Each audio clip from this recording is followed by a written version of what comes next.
Okay, so let's dive into these notes on urban transport. We're not just skimming here, right? No, definitely not.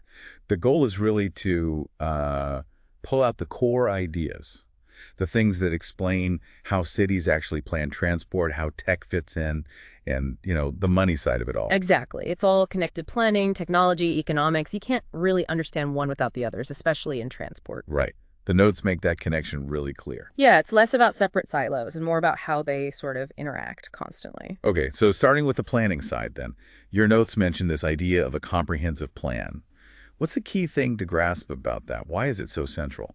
Well, the big takeaway is that it's not just about transport. It fundamentally links land use, where people live, work, shop with the transportation needed over the long haul, like decades. Ah, so it's about thinking how the city shape impacts travel needs. Precisely. And vice versa. How transport enables or restricts how the city can grow.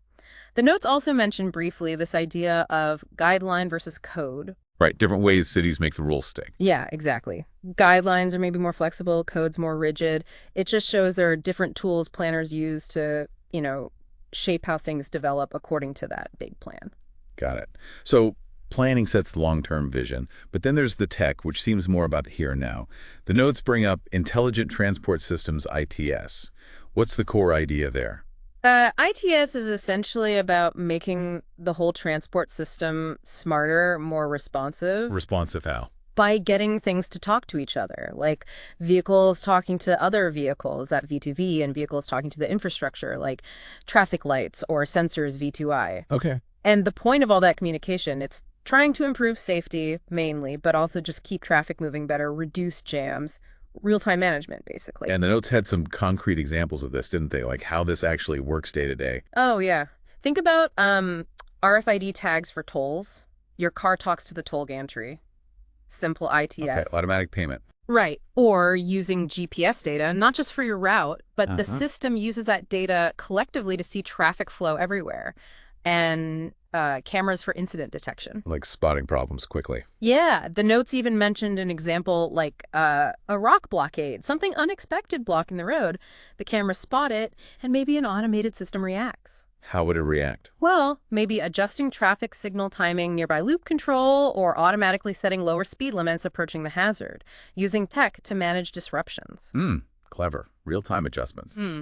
Okay, so that covers planning and tech, but underpinning all this is economics. Your notes mention demand and supply. Yes, fundamental transport economics. It's basically applied microeconomics. Demand is, people's desire or need to travel and their willingness to pay for it. And supply. That's the infrastructure available, roads, buses, trains, and the services running on them. And the goal is, ideally, Yeah, equilibrium, where they meet. that's the textbook ideal, yeah. Market equilibrium. But transport markets are, let's say, complicated. Congestion itself acts like a kind of price, a time cost. Right. And the notes even had that formula, Kua. Yeah, the basic demand curve. It just shows that relationship as the price of travel goes up, the quantity Q demanded usually goes down. It's simple, but understanding that basic principle is crucial for things like setting fares or thinking about congestion charges.